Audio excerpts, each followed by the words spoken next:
Dokter, biasanya kalau untuk anak-anak nih dokter ya, kalau di Solo dulu ya dok ya, kalau di Solo itu kebanyakan yang persentase paling tinggi itu kanker apa dokter? Iya, kalau di Solo sendiri memang paling banyak kanker darah atau leukemia ya, kalau orang awam menyebutnya kanker darah putih ya, leukemia. Kemudian yang berikutnya memang beda seperti dengan di daerah-daerah lain. Kalau saya nih, kita kanker tulang kita nomor 2, namanya osteosarkoma nomor 2, karena mungkin ada rumah sakit yang khusus, rumah sakit pusat ortopedik ya. Di sini memang rujukan nasional. Jadi paling banyak nomor 2, kemudian nomor 3-nya kanker kelenjar getah bening, kita nomor 3-nya di Solo. Baik, nah kalau untuk dokter Edi nih dok, dokter Edi kan mungkin udah skalanya udah besar banget ya dokter Edi ya, skalanya nasional. Nah dalam rangka memperingati, menyambut peringatan Hari Kanker Anak Internasional yang jatuh pada tanggal 15 Februari besok nih dokter, kita ngobrolin tentang kanker ya dok. Kalau seluruh Indonesia nih dokter, biasanya peringkat pertama kanker anak tuh kanker apa sih dokter, jenis kanker apa? Kalau saya perhatikan mau di Indonesia mau di negara manapun, pada anak leukemia merupakan jenis kanker yang paling banyak dijumpai pada anak-anak. Ya, jadi nggak memandang di mana. Kalau kita lihat registri kanker di negara yang berbeda-beda, tetap leukemia menduduki urutan pertama, termasuk di Indonesia juga seperti itu.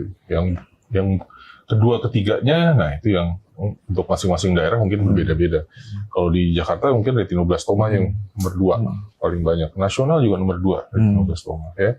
Seperti itu. Jadi ya leukemia yang menduduki urutan pertama sih. Kalau di dunia sinetron juga sama ya, dokter ya. Sinetron sama film itu kayaknya leukemia juga nomor 1 ya. Kanker anak itu pasti judulnya leukemia, dan kadang-kadang ngasih gambaran yang serem-serem, bener nggak? Gambaran itu serem-serem, terus apa ya, kadang-kadang jadi itu juga nambah-nambahin, betul nggak sih dok? Kayak orang tua kok dibilang denger, oh kanker darah gitu, bayangannya tuh pasti mengacunya ke film dan sinetron yang bertebaran ini mungkin ya? Ya itu mengapa saya selalu katakan kepada orang tua kalau mau mencari sumber bacaan yang benar tentang leukemia ya harus dipastikan bahwa kita membaca dari sumber yang memang dipercaya ya, seperti itu.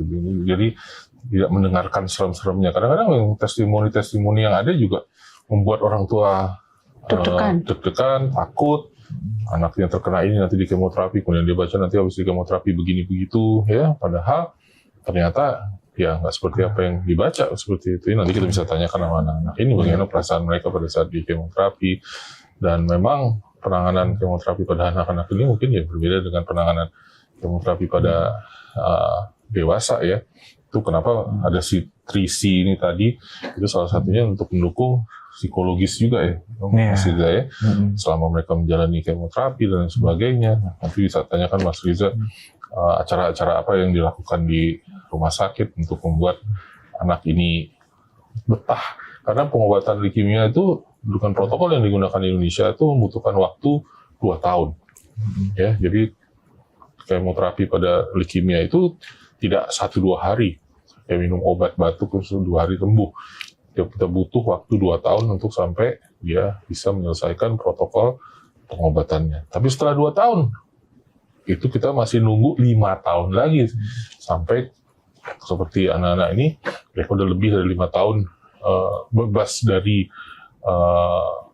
kemoterapinya, nah barulah mereka dapat disebut sebagai survivor. Yang survivor itu tadi tanggal 7 akan diwisuda. Nah, wisudanya ini rektornya nih samping saya. Ya, wisuda. Yang akan wisuda mindahin tali itu. Dan nanti juga bakal ada Ibu Wakil Wali Kota ya yang akan mau wisuda anak-anak ini pada tanggal 7 Februari 2026. Catat tanggalnya ya. Berarti nanti bukan anak-anak ini loh ya. Oh, ya, anak-anak di luar sana. Ini sih. Ini ada 1. Ya. Oh ini trias. Ya, nanti trias akan diwisuda. Berarti yang diwisuda itu adalah anak-anak yang sudah selesai menjalani pengobatan ya dok? Ya, selama 2 tahun gitu. Karena kalau kita nunggu, tadi memang seharusnya kalau survivor kan nunggu 5 tahun ya, dokter Edi ya. Tapi kita nggak nunggu 5 tahun, nanti takutnya. Kalau udah 5 tahun tuh jadi sudah spesialis ini. Iya, benar. Ini baru spesialis 1. Spesialis. Spesialis survivor kanker ya. Jadi nanti tanggal 7 Februari ya dok. Nah di lokasinya di mana nih dok? Dok. Mungkin ada juga sahabat Tribun Health yang juga ingin melihat nih, oh ada wisuda untuk anak-anak kanker. Kan biasanya kita nggak pernah ada wisuda. Kalau wisuda ya S1, S2 gitu ya Dok. Apalagi wisuda TK kadang ya Dok. Nah, TK udah dilarang. Oh iya udah. Nah ini kok ada ya wisuda untuk anak-anak yang sudah selesai pengobatan kanker. Ini di mana Dokter? Nanti di Rumah Sakit Dr. Muadi. Jadi sebetulnya dulu inspirasinya itu dari pasiennya Dokter Isa ya Dok ya. Iya. Jadi ada seorang anak itu kalau mau berangkat kemoterapi itu semangat banget nyiapin baju sendiri karena sama orang tuanya itu dibilang kan akan sekolah terus nanti kalau udah selesai dapat hadiah dari Dokter Isa. Nah kebetulan kami waktu itu Trisi itu relawannya tuh mahasiswa-mahasiswa yang ya tau lah kalau mahasiswa kegiatannya banyak kan pasti wisudanya agak mundur ya. Jadi wisuda itu kan sesuatu yang diharap-harapkan, sesuatu yang diangan-angan gitulah. Nah kita terus, wah ini kayak cocok nih, kita harusnya bikin wisuda untuk anak-anak yang juga harus menjalani perjalanan selama 2 tahun yang ini juga nggak gampang gitu. Jadi kayak lebih termotivasi untuk cepat sehat, cepat sembuh gitu ya Dok. Iya. Ya betul. Nanti biar sama kayak kakak-kakaknya yang di wisuda. Wisudawan kami yang pertama adalah Mas Raka, ini ya di sini nih, yang pertama ini ya. Gimana? Kumlot, ya dulu kumlot. Nilainya langsung A+ ya Mas. Ya, saingannya nggak banyak soalnya waktu itu ya.